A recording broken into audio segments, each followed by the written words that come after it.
c'est la santé.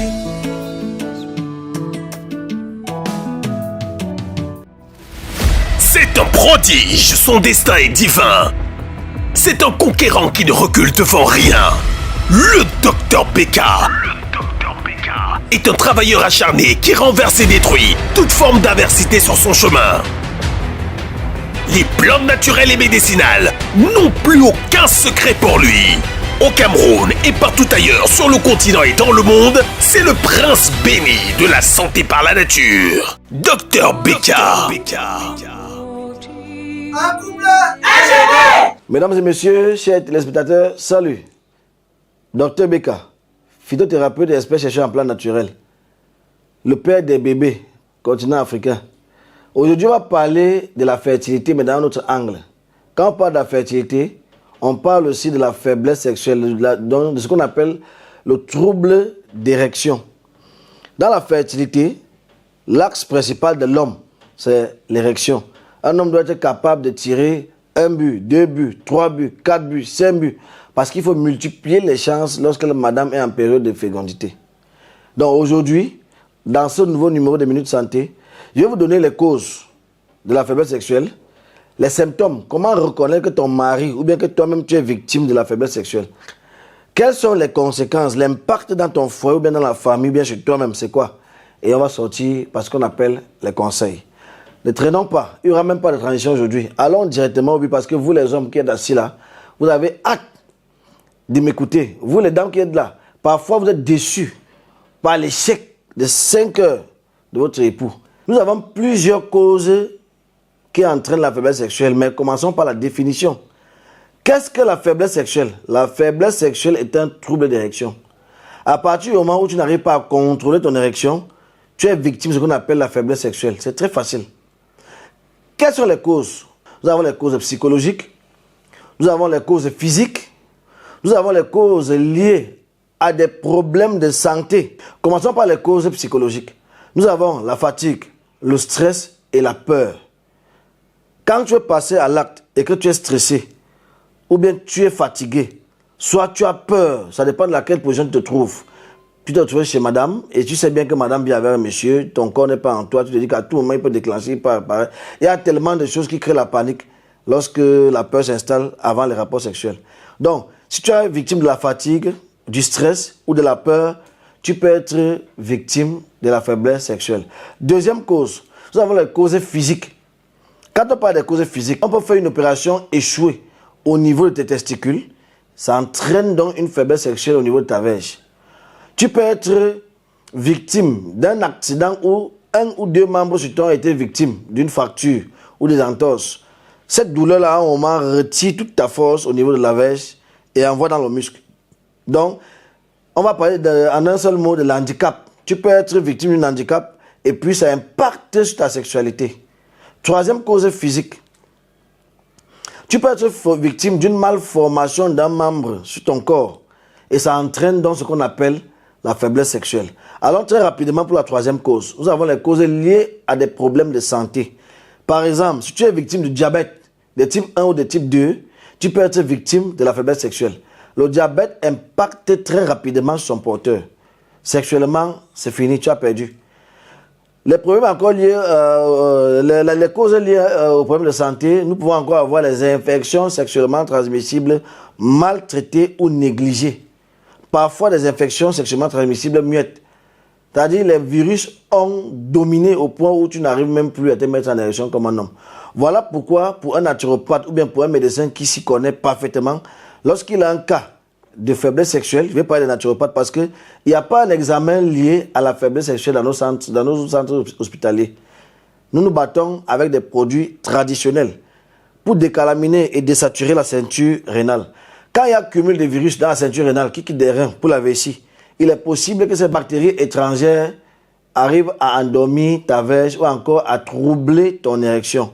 Nous avons maintenant les aspects ignorants, c'est-à-dire c'est ce que moi, Beka, j'ai créé, hein, parce qu'à un moment, vous allez vous dire, non, c'est quelle science qui a dit ça, non. Nous avons les jeunes de 17 ans, 18 ans qui commencent à faire la masturbation. Aujourd'hui, on a les jeunes de 13, 15 ans qui font la masturbation. C'est un impact très fatal sur leur libido.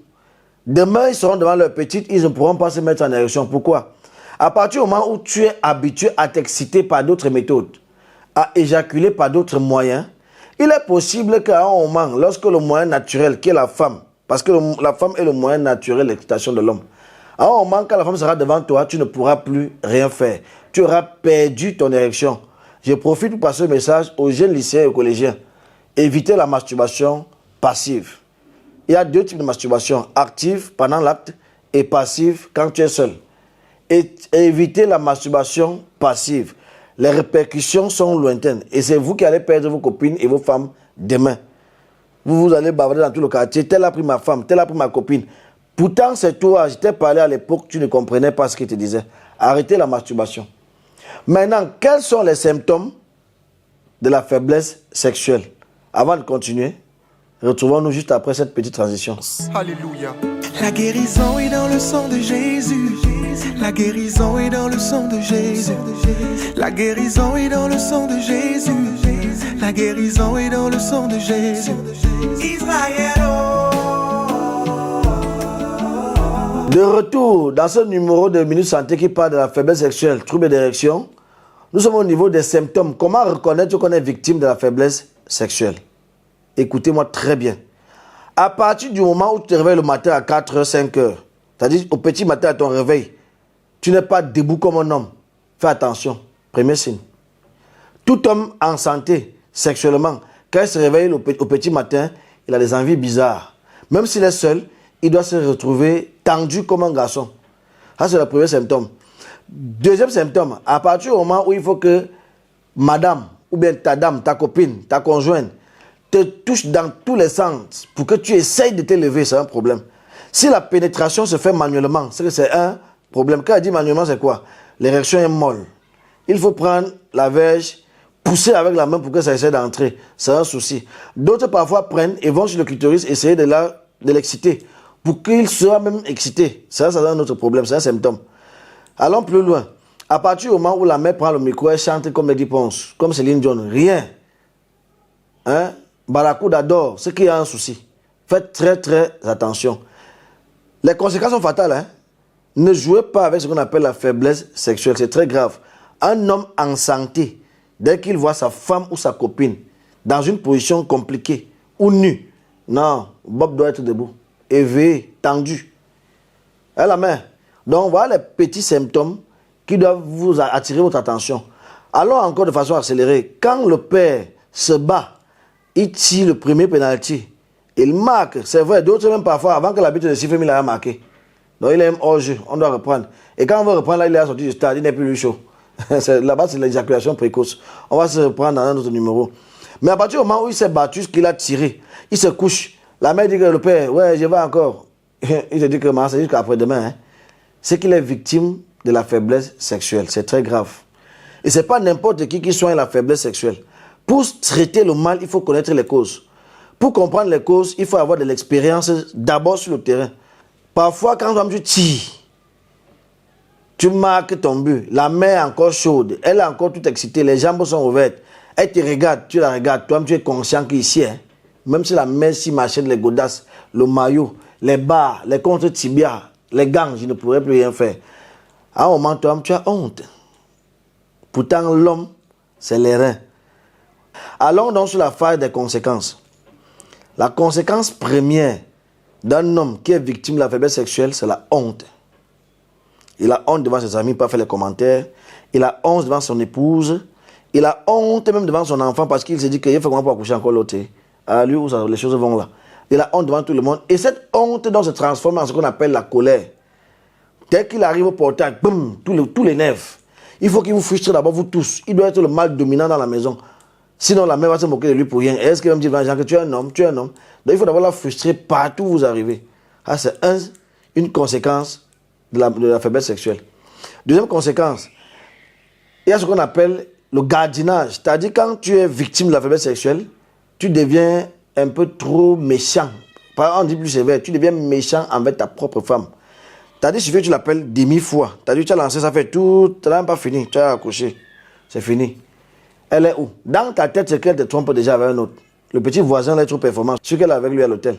Celui qu'elle est ici, celui qu'elle est là-bas. Tu deviens comme un ange gardien. Tu deviens furieux. Tout ce qu'elle fait t'énerve. Parce qu'au fond, tu sais que, ouais, comme il tire un petit lundi, c'est jusqu'à vendredi là, je sais qu'entre temps, elle se met à l'aise où? Elle est même où actuellement? Elle fait quoi avec qui? Tu deviens un gars furieux. Au travail, tu n'es plus concentré. Tu es stressé à tout moment. Tout t'énerve. Même le patron, parfois, te parle, tu reprends avant de réfléchir après que hey, j'ai mal parlé au boss. Faites très attention. La conséquence est fatale. Allons encore dans la phase de conséquences. Quand tu es victime de la faiblesse sexuelle, tu peux facilement perdre la fidélité de ta femme. Parce que si ta femme a des amis qui vont faire les commentaires, ah, j'étais avec Paul hier, il m'a fait ça dur. J'étais avec Joël, il m'a touché. Oh, j'étais. Elle va faire quel commentaire quand Ngando ou bien Joseph dort, il ne fait rien. À un moment, elle a envie de goûter. C'est l'enfant de quelqu'un. En voulant goûter, tu perds sa fidélité. C'est très grave. Et quand tu perds la fidélité de ta femme, tu es mort. Rassure-toi que tu vas te retrouver avec des enfants inconnus à la maison. Parce qu'on a dit dans... Les gens là ont dit, seule la mère connaît le vrai père de l'enfant. Et moi, j'ai démontré dans mon livre que c'est faux. Une mère qui a couché avec un homme lundi, qui a couché avec un autre homme mercredi, qui est son mari. C'est-à-dire, elle a trompé son homme peut-être le week-end. Elle disait qu'elle partait à la réunion. Et en semaine, elle a son mari à la maison. Un mois après, elle est en retard. Elle-même ne connaît pas qui est le vrai père de son enfant. Quand on dit vrai père, c'est qui peut être faux parmi. Tu peux être seul à ton mari, et après on dit, tu connais le vrai père de ton enfant. On dit, qui est le père de ton enfant? Mais quand on dit vrai père, c'est parce que parmi, il y a les tendances de ceux qui sont faux là. Donc, si, en allant à la réunion, au marché, au travail, tu as trompé ton homme, et 2, 3, 4, 5 jours après, tu t'es avec ton mari, un mois après, tu es en retard, toi-même, la mère, tu ne connais pas qui est le vrai père de ton enfant. L'enfant là va venir à la maison, le père va donner son nom comme d'habitude, c'est nous les malchanceux. L'enfant va grandir. Demain, il aura les problèmes de coutume, va aller au village. Elle allait dehors faire l'enfant avec un bangantou, avec un musulman, alors que le père était Bandoun par exemple. Va à Bandoun, lance même le coq. Ça ne va pas marcher. Parce que tu n'es pas allé chez ton père lancer la poule qu'il fallait. Tu es allé plutôt chez ton papa. Le père est le géniteur et le papa c'est le tuteur. À mon entendeur, salut. On finit l'émission par les conseils. Quels sont les conseils qu'il vous donne? Quand tu sens que ton érection n'est plus bonne, fais attention. Consomme le gingembre avant chaque match. Avant chaque acte sexuel, consomme le ginger. Est-ce qu'on se comprend très bien? Mange ton bitacola avec la peau. C'est-à-dire, nettoie le bitacola avec la peau là. Tu mâches. Même 3 bitacola par jour, pendant par exemple 7 jours. Ce ne sont pas des traitements, ce sont des secrets qu'ils vous donnent. C'est quand ils donnent le traitement de la faiblesse sexuelle qu'ils accompagnent dans les secrets là au traitement que moi j'ai. Et j'ai un problème, je vais finir par parler à mes collègues naturopathes. Quand vous voulez traiter la faiblesse sexuelle chez un homme, évitez de prendre le remède directement, donne-lui bois. Bois ne va jamais débarrasser les virus qui sont dans la ceinture rénale. Bois ne va jamais augmenter le taux de sang qui est dans sa verge. Parce que l'excitation d'un homme dépend de la quantité de sang qui arrive dans son pénis. Il faut d'abord comprendre le problème pour bien soigner. Pour traiter un homme qui a la faiblesse sexuelle, commence par débarrasser sa ceinture rénale. Dégage toutes les mauvaises glaies qui cumulent et parfois qui vont dans les reins créer ce qu'on appelle le mal du dos ou bien le mal des reins. Dégagez la saleté au niveau des reins. Demandez qu'ils boivent beaucoup d'eau. Les reins, c'est l'organe de filtration de sang. Il doit boire beaucoup d'eau. Il doit dégager les reins. Il doit éviter à ce que ses urines moussent quand il urine. Voilà les conseils que je vous donne à vous, mes collègues, parce que vous êtes devenus du n'importe quoi. La télé est devenue n'importe quoi aujourd'hui. Chacun vient raconter ce qu'il veut. Docteur Beka, que je reçois à Douala toutes les semaines, toutes les premières semaines du mois. Vous allez me trouver personnellement à Dakar, de lundi à vendredi. Quand je dis première semaine, c'est-à-dire le premier lundi du mois, jusqu'au dernier vendredi de la première semaine du mois, vous allez me trouver à Douala. La dernière semaine du mois, je suis à Yaoundé. Les 2 qui sont au milieu là, c'est où je vais faire la tournée, Bafoussam, Baïtois et autres. Mais à Douala, toutes les premières semaines, je suis là moi-même. À Yaoundé, toutes les dernières semaines, je suis là moi-même. J'espère que vous avez bien écouté mes conseils. Si vous sentez que votre monsieur a un trouble d'érection, au lieu d'aller le tromper pour avoir les problèmes après toute votre vie, l'enfant dit que maman, mon vrai père c'est qui? Voilà les charges psychologiques que tu as portées. Pardon, lève-toi dame, va chercher les produits que tu viens lui donner. Il faut qu'il nettoie les reins, il faut qu'il filtre le sang, il faut qu'il prenne un produit qui va renforcer sa libido et non actionner sa libido. Ce que vous appelez le poutoulou là. Tous ceux qui ont pris les poutoulous qui m'écoutent, vous êtes où actuellement? Ça va bien, hein? Et je que vous ne vous levez même plus. Le poutoulou, c'est le Viagra. Faites attention, le Viagra n'est pas bon pour vous. Prenez des produits naturels qui activent la libido, qui renforcent la résistance sexuelle. À bon entendeur, salut encore. Docteur Beka, phytothérapeute d'expert chercheur en plan naturel. Retrouvons-nous très prochainement dans un nouveau numéro. Ciao. Et à la fin. Alléluia. La guérison est dans le sang de Jésus. La guérison est dans le sang de Jésus. La guérison est dans le sang de Jésus. La guérison est dans